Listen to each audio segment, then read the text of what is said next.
Hello, Chrystal. How was your weekend? Weekend was quite jam-packed, actually. So on Friday evening, I went to a sex party. What?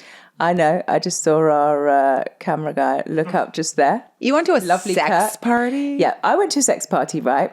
Nothing wrong with that, you know, all very like normal. Yeah. And then we were there, me and my partner, really cool, nice environment, been before. And I'm looking around and I'm looking at this guy and I'm like, this guy's looks really familiar. And then I realized that he is an extremely old friend of my partner's. Oh, and he was next to you at a sex party? Okay, but what is a sex party? Like, it sounds so cool, and I'm like, I want to go, but it also sounds terrifying. And you went to a sex party? Like, I was watching Minions Friday night.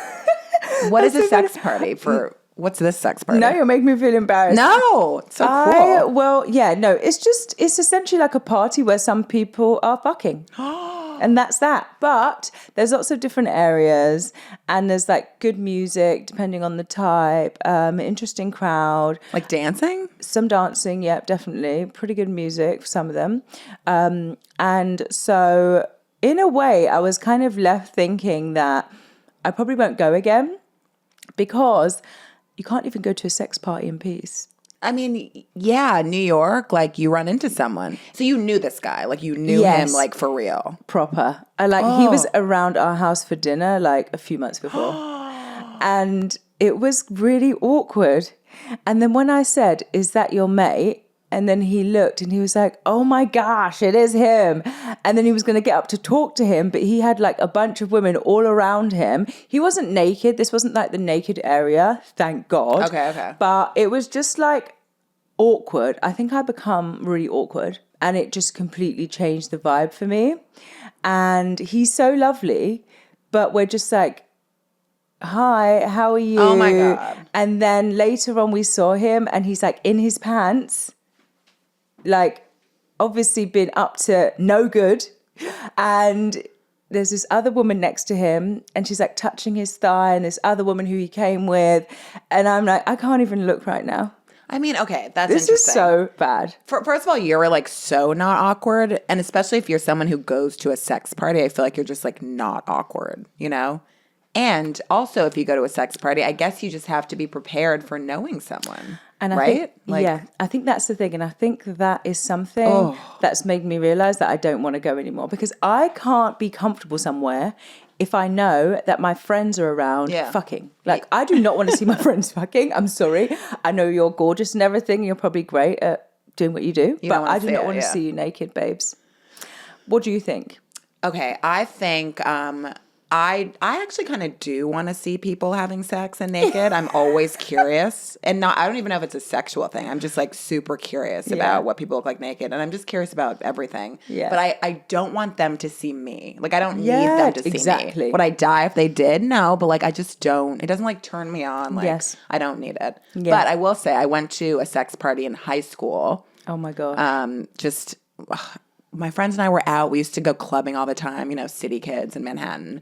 And we found ourselves at a sex party. And I think it was thrown by that sex party company called Cake. What I'll never forget is that we walked in. It was in the meatpacking district. And there were people having sex everywhere. There were women being eaten out. There were people, you know, giving blowjobs. Like, it was just like sex, like wild sex party. But it didn't feel shady or like druggy. It felt like really energetic and glamorous, actually. And I just loved being there, but I was like not trying to do anything. Yeah. The first time I went to one was back in London when I was covering like sex for a podcast. How many have you been to? I'm very much like a podcast slut. And so I was doing it for a podcast and it was women only actually called Skirt Club. I stayed only until people started to go in the different rooms and I left before because I was like reporting and it felt like ethically like not felt great. Like a creeper. Yeah, totally. And then bizarrely as well, one of the girls that I worked with in my like art job, so completely like separate to the podcast, she would sit opposite me at work. And then she said to me once, "Hey, Chrystal, I know what you're doing on Saturday night." I was like, "What?" She was like, "I'm going to be event managing Skirt Club." And I was like, that is so crazy. Like, it was good in a way, journalistically, someone I knew that was there and stuff.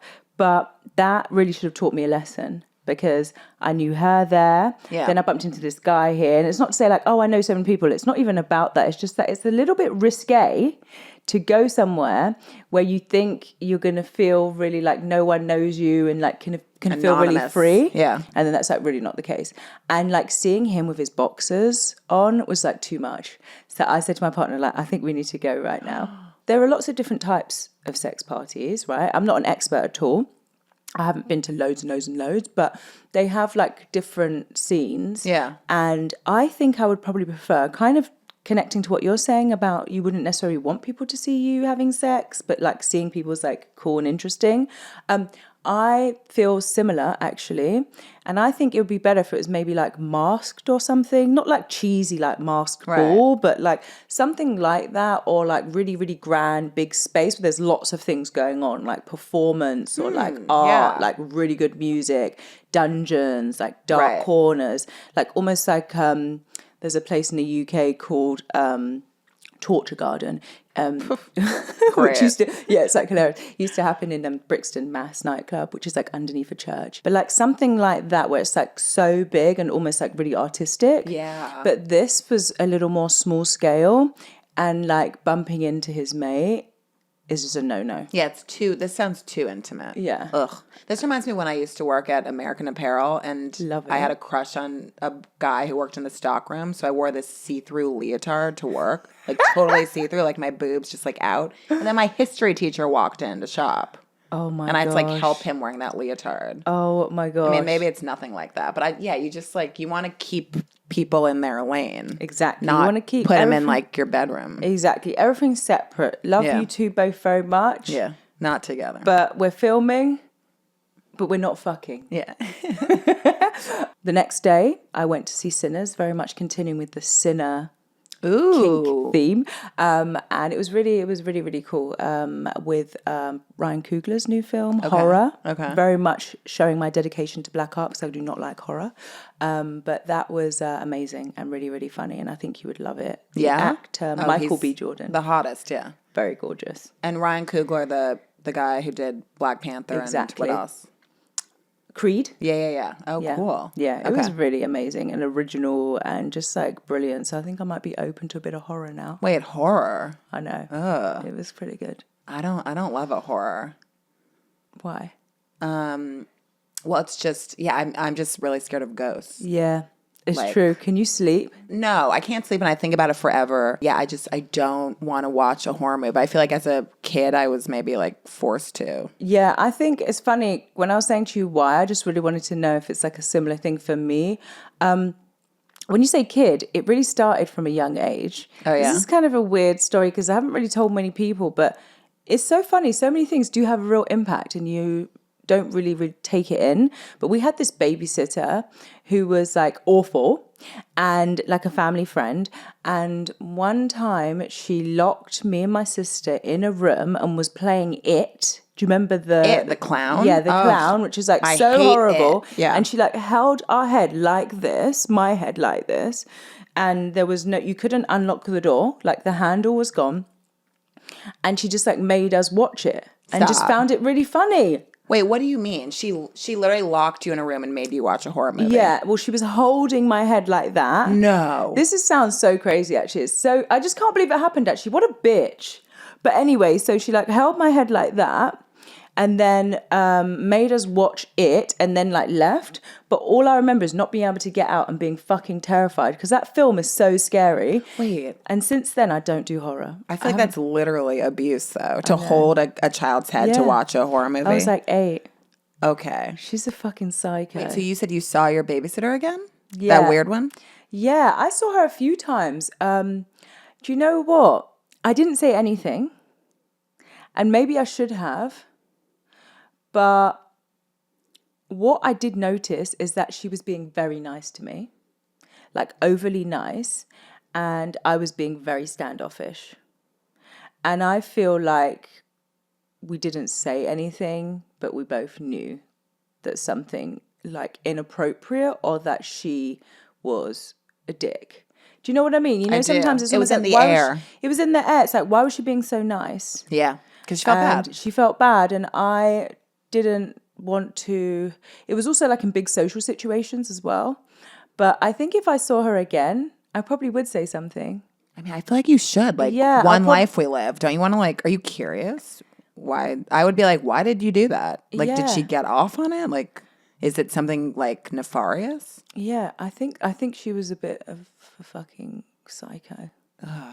Seriously, I think so. I wonder if she'd deny it. Is she our age? No, she's older. She's a bit older. Yeah, she was probably like 16, 17 at the time when I was about 8. So yeah, 9 I would years. just be, I'm like, why did you do that? Yeah. I think there is, some people have something where they need to like push a boundary. Yeah. Like maybe like pedophiles have that and that's the appeal. But maybe there's something about just like seeing what you can do and get away with, you know? Exactly. I think you're right. Like power. And I think she probably wanted power. It's so weird. Yeah, she had to come from kind of a troubled place. So yeah, on reflection, I know, totally. But if I will see her, I'll say to her, why did you do that? Yeah. You fucking wanker. All right, well, keep us posted. Yeah, I'll be like, peace. But yeah, I won't be like peace. I'll be like war. But anyway, I'll let you know. Because if anyone did that to my kid, I'd go very like full on protective mother mode. I mean, yeah. So if anyone did that to my child, but I do remember going to her house, like on the way to her mum's house and just feeling like anxious. Yeah. Yeah. Yeah. Yeah, I don't really use many babysitters, actually. I'm kind of like you, like in London, I'd use my mum, you know? Yeah, my mom's our babysitter. Yeah, exactly. We're very lucky. Yeah, really lucky. Lots of freaks out there. Yeah, totally. Okay, I don't have a babysitting horror story like that, but I did have this babysitter. Her name was Madame Germaine. What? I think she was from Haiti. She's been going to some sex clubs. No, not at all. She was 1,000 years old. Madame Germaine. She looked like she was 1,000 years old. She was like really wizened, like a raisin, like really, really old, but strong. Yeah. And she would be my babysitter sometimes when my mom had some conflict. And she didn't hold my head and make me watch scary movies. But this weird thing that I don't know if I've ever told anyone this, but I think about it like more than you'd think. But she would like wash me up and she would like wash my vagina. In in a rough way, but not in nothing weird or abusive or nothing sketchy, but just like she was like old school and would like scrub every part of you, and like under your armpits, everywhere, like the whole thing. everywhere. She was like thorough, you know. So that was like really weird, and I just like I think about it sometimes, you know, just things that stay with you. Totally, yeah. I think babysitters can be a lot. You know what I mean? They can be weird. They can be really weird, and in a way, it makes you think. That's why so many parents have all those like CCTVs nowadays. You know, like back nanny in the day, cams, you mean? Exactly, yeah, nanny cams, yeah. Because back in the day when my kids were small, it was not a thing. Maybe it was, but it wasn't like mainstream. And then now I see friends where they're like, oh, just looking at the baby, you know, the babysitter.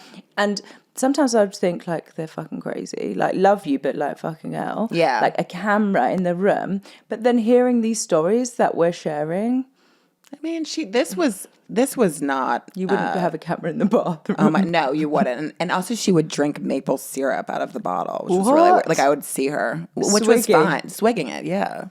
And then, I don't know, she was weird. But none of this I would need to like see on a screen. Yeah. I don't know. But yours, that's kind of shady. Yeah, it wasn't in the room, it was in the living room. But I never liked going there. I just said it was just a terrible experience. And I remember I saw her when I was older and I had a child. Because also we have a child, it's like a new layer. Yeah. So many new layers, right? In terms of how you view your family and your parents and friendships, like so much stuff. Know. But I remember thinking like, how could you do that? You know, like I know. There were so many other things about her that was like deeply problematic. But it really scarred me. I could not watch anything, and I would think about it like quite a lot. I think there's a moment, I could be making this up, but I'm sure there's a moment where they're like under in the what's it called? The sewer? Yeah. Is there a sewer? Aren't they in the sewer? Is. Yeah. Yeah, exactly. I hate that movie. I hate it. I feel so scared now you're saying it. But anyway, now it's come back, the sewer. Yeah. Fucking bitch, actually. I hate the fact that she's like got that part of my memory as well. I know. It's weird what you hold on to. Yeah. Also. But it's funny that we're talking about babysitting like more broadly, because it was never my cup of tea. I never really got into it. I wonder if it was because of that. I don't know. Like, I think part of it was because I'm the eldest girl. So my maternal nan and granddad had like lots of kids. Right. And then there's loads of grandkids. There's a bunch of boys and there's me. And there's like a bunch of like boys, girls, whatever. And there's like 20, 30 of us. So I think I was around kids so much. Yeah. Felt so natural around them and protective. Like, I love kids. They're so hilarious and like inappropriate and like random. And I feel really connected to them. Yeah. And like comfy. But I didn't want to spend my whole time with them. Yeah, you were because I spent over so it. much. Yeah. So I did the whole like work in a coffee shop, retail, didn't get American Apparel though, working in like a bar and things like that. Yeah, like more cool of the adult stuff. socializing, which I kind of really craved, you know. Yeah, I get that. Did you do babysitting? Were you into all of that? I babysat a bit. I don't think I was that good at it, but and looking back now as a parent, I'm like, ugh. There was this one thing that another thing I think about as a parent now in retrospect, but I was taking these kids to a park and when they were riding their bikes, it was like a little boy and his friend, and I was putting his helmet on, helping him put his helmet on, and I like sort of like, he was like being like, what's the word? Rambunctious. And I was like, you have to put your helmet on. And I was just like rushing and kind of careless because I was like 17, I don't know. And so I buckled the helmet like really, I just struggled to buckle the helmet, and I like caught some of his skin in the buckle, I think. And he like started crying, and I like sort of pretended I didn't know why he was crying, but I knew I'd been careless and it wasn't great. And then the mom the next day was like, oh, he was crying because you like hurt him buckling his helmet. And I was like, oh my God, I'm so sorry. And I kind of pretended like I didn't know. That's like so crappy. No, look at me laughing. I would be That's so bad. mad as a mom now. I'm like, The thing is, I've done that with my kids with the buckle. sometimes you just have to like get it on. No, It's like and stop wiggling. Yeah, it's actually quite hard. It kind of can get caught there. But I was being careless. Don't. No, I think you're being hard on yourself there. I bet he was being a real bloody nightmare. Should have He listened was. to you, shouldn't he? He was, but that was not cool. But okay, back to the soft life, right? Yeah, and back to the fact that you've picked up some decent bloody tea. Oh yeah, I got you your English breakfast. Right now. Tell everyone. Well, I mean, I drink coffee like a normal fucking person, but I offered you coffee, and you're like, "Do you have any tea?" And I was like, "Yeah, I have Earl Grey, like the tea of all teas." But you need English breakfast only. Okay, I think like you're missing such a weirdo. I know you're British. British. I think you're missing a point here. I think you're missing a key piece of the I puzzle. also love that you love tea because it is very British. Yeah. Okay, look at you trying to like smooth over. I know. it. I'm Okay. walking it back. What happened was you said to me, aren't they the same thing? English breakfast. I did say that. Yeah. And Earl Grey, for starters, no. But also, I think it like triggered me because this is something that I've noticed in America. Obviously, Lipton and all that terrible tea is like horrible. I'm not even going to like talk about that tea. But Earl Grey is sometimes something that you can only find in certain places, and you won't find English breakfast. And for me, that is like shocking and terrible. Okay, but aren't So you they the triggered me. same Really? thing? No, not Don't at all. they taste the frickin' same? Oh my god, that little bitter tannin taste. Not at They're all. the same thing, and you know it. You are All so you British shocking. people know it. You're going to get us cancelled. They're by, really like, that British different? people. They are so different. Earl Grey is not my favourite actually, and Earl Grey also just takes like longer to like stew and things like that. And it's Okay. like bergamot. It's like more like it's more like perfumey. It's nowhere near as good. Essentially, every place has to have English breakfast. Irish is pretty good, Barry's tea, but let's not go deep into that. And then secondary is Earl Grey. But I found Earl Grey in New York is something that you'll sometimes find more than English breakfast, which is like completely fucked up. Yeah, Earl Grey is kind of everywhere. I I wonder don't who like is that. Earl Grey. Sorry? Who is Earl Grey? Oh, some racist person. So exactly, some wanker who owns her half the land. Colonialist. Exactly, someone who was like reimbursed for slavery. But moving All right. on nicely. Anyway, I'm glad. I respect your English breakfast choice. Thank you for educating me. Now I know they're different because I always lumped them together. And No, thank you. More on that next time. Exactly. I'm taking the piss. No, thank you so much. You're the best host. But I cannot believe you brought some like decent tea. I'm really happy It's about that that. Rishi brand, that cute, it's cute packaging and like organic. I got you the good stuff. Thank you, my darling. You're It welcome. actually tastes really good, and you know how to stew it. So, Thank you. Fantastic. My mom's a big tea drinker. of course, because she's She's Jamaican. Yeah, so, exactly. Wait, this is worth mentioning maybe. yeah. We sort of like went back because we were debating calling this podcast Island Life. Yes. Which kind of made sense because we're both of Jamaican heritage. Yes, and I live on Manhattan as well. Right. From the UK. Right. Like, love islands. Love also, islands. like, album by Grace Jones.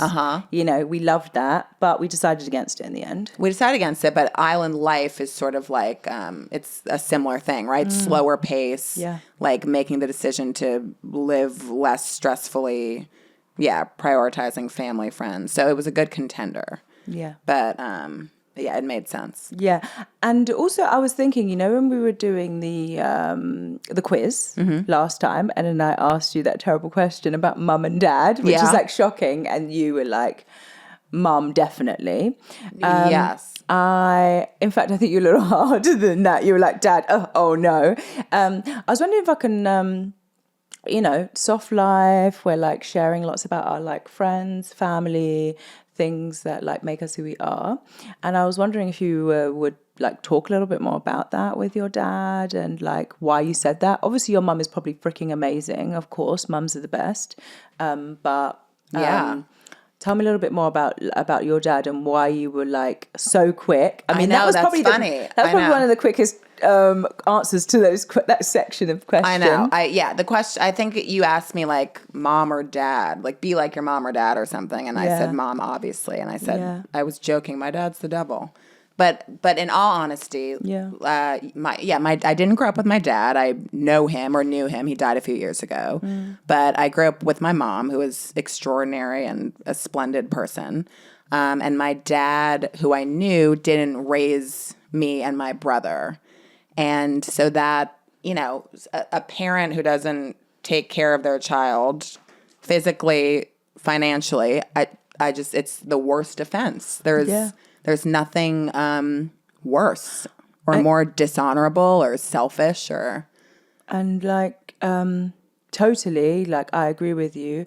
I also wonder, like, did you see him much? Or was it like you just never saw him and like he was almost just like a blank figure? No, I know him. I knew him. I saw him maybe once a week for many years. The last time I saw him was probably when I was 11 because my mom ended their relationship. But I would see him, weekly, maybe a little more time would elapse. So I knew him. And I remember him well, vividly. He was charismatic and charming and really smart and tall, and he was attractive. And I know that because I remember how other women would react to him. Like I remember like cashiers at like a supermarket. You can you pick up things as a kid. It's funny what you pick up. Yes. But I do remember clocking that, women give him attention, Yeah. So I do remember him. But he just always sort of felt like a stranger because he didn't raise me. That's not it. That's not the job, Yeah, like, can you imagine as a parent not making the decision to not raise your child? Like, I can't. I can't think of anything worse or more disconnected or. I can't, but a lot of men do all know. across different cultures, and I don't really like understand it, especially once you have a child. I mean, there's obviously a million different layers to it. But I also wonder, like, for you as a kid as well, you talked about going to that posh school, being the only black kid. What was that like? Were there many kids who grew up in single parent families? That's actually something that, like, I'm good with not growing up with a dad. Like, I don't think I do have like quote unquote daddy issues. Like, if anything, he was this shining example of what never to look for in a spouse. Yes. So in that way, I think that's the silver lining to him, right? For me. Yeah. But yeah, it was hard to get to this place. Like, I remember in kindergarten, I think there was one other black girl in the class. And I think her parents were together. But I just remember even at that age, like, there was a father-daughter breakfast and I didn't have a dad there. And I just remember like kind of like feeling like a stereotype. I don't know if I could have articulated it like that in kindergarten, but there is a stereotype that a single black mom is the norm. Yeah. And even back then I felt embarrassed that was me. you know? Yeah. Did you talk to your mum about that? What did you do with that feeling? No, I didn't talk to her about it, but she was really, really exceptional about messaging that he was not a dad that he wasn't a dad. You know, she would say things like, you know, real fathers raise their children. Like, literally just that. She didn't like go into it, but she just made it clear that this wasn't an okay situation and that I would grow up and get better. Yeah, I love that. And I think that stereotype about single mums, there's so many, which is absolute bollocks. But I do think I personally would rather be raised by a single mum from a quote broken home than a home that's actually broken.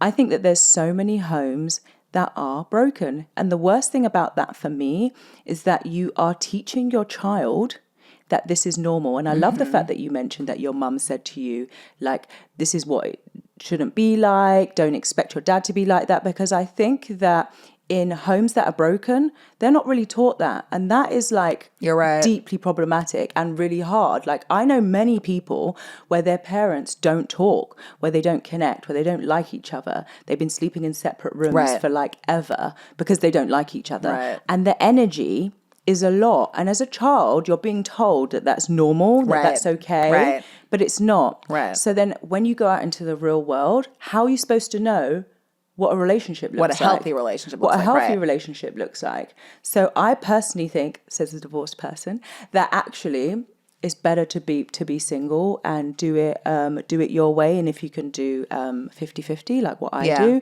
then it works out really well. It's better to have happy parents, you know? But what about the many cases, and I have friends' parents who did this, where the parents stay together until the kids go to college because they do it for the kids. Yeah. What do you think about that? Because I do think that's admirable. I understand I get it. I get why you would do that, even if you're miserable, you know? I think that it's hard, right, to be super judgmental. I mean, I have views on it, but I know it can be more nuanced. It's not a situation that I've been in.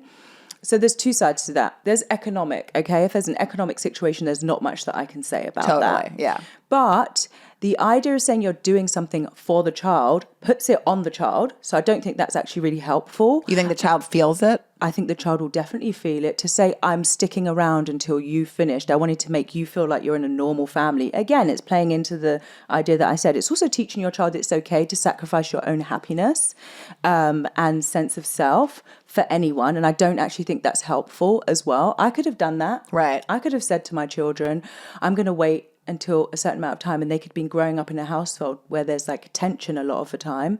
I don't think that would have helped them. And then I also think that for yourself to be a kind of martyr, especially from a female perspective, I'm just like, no, I think it's enough. And I think if you have a daughter as well, it's especially important not to show her, tell her that you're a martyr, that you can do everything, because you can't. And another thing, I think it really taps into female rage as well. Like, you may not show it, but it's like they're bubbling under the surface.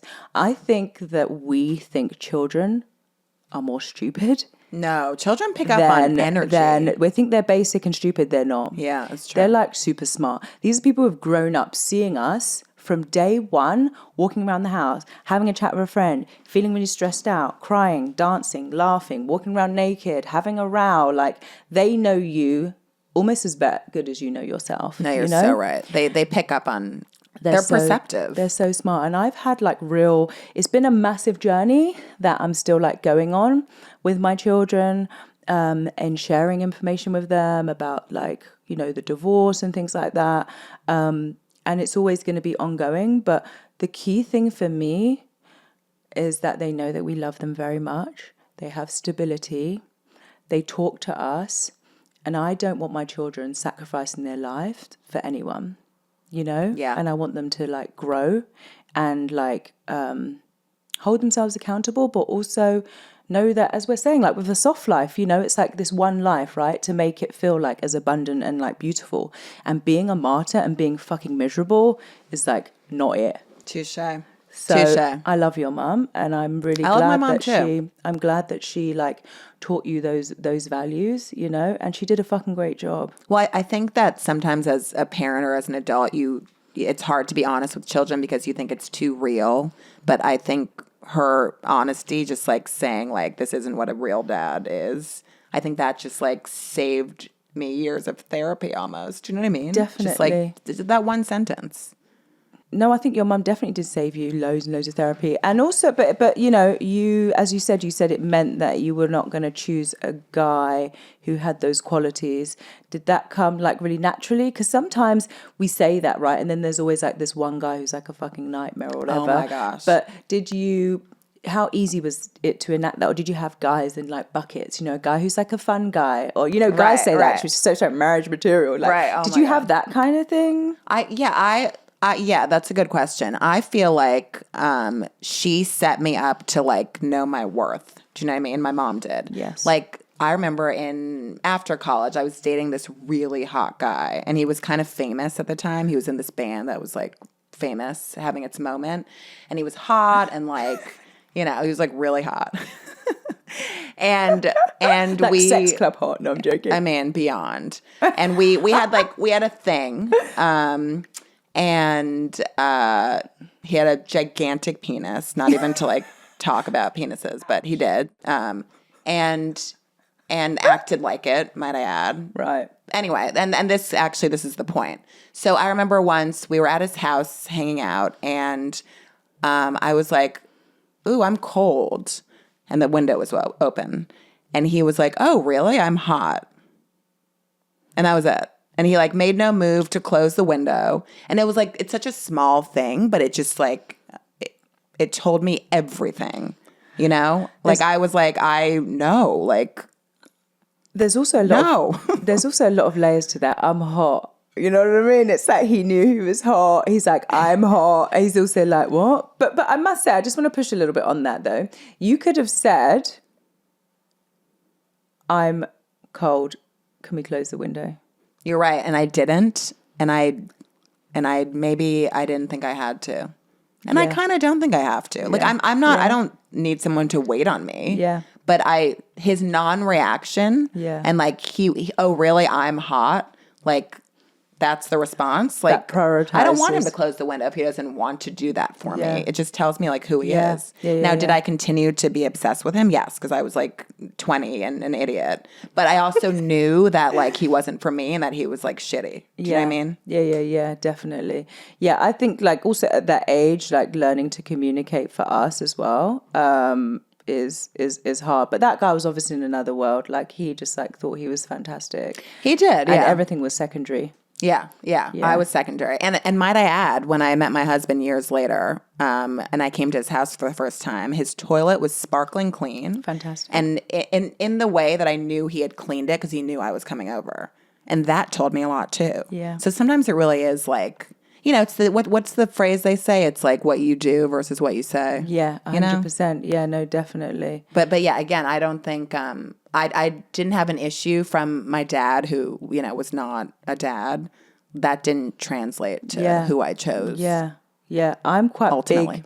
I'm quite big on this. Seems traditional and kind of pointless, but I'm quite big on like the manners aspect. I don't know why. Like you're British, that's why, right? You guys are so polite. It's true. Like, please, thank you. How you treat other people. You know, if you're in a restaurant and they're like dismissive or pretending that, you know, almost like they're so obsessed with you that they don't notice that this person is like picking up their dirty plate. Because I've been there, or even like if we're walking around in shops and like if a like a jacket or like piece of clothing falls on the floor and they don't pick it up. It's like really minor, but I find that so off-putting. If they're not picking up your jacket? No. So if they're like looking at something to buy and it like drops on the floor and they don't pick it up. Oh, well, that's just crazy. For me, loads of people do it actually. Or even if you go into any shop, you'll just see things like lying around the floor. For me, that's like really disrespectful to people who are considered like beneath you. I agree. So for me, that's actually a big thing. I think that's how you can judge people. Generally, I'm like that with friends as well. Like definitely you can judge how people treat people who they think are below them. So i.e. like a lower paycheck or class. And I'm not here for that ever.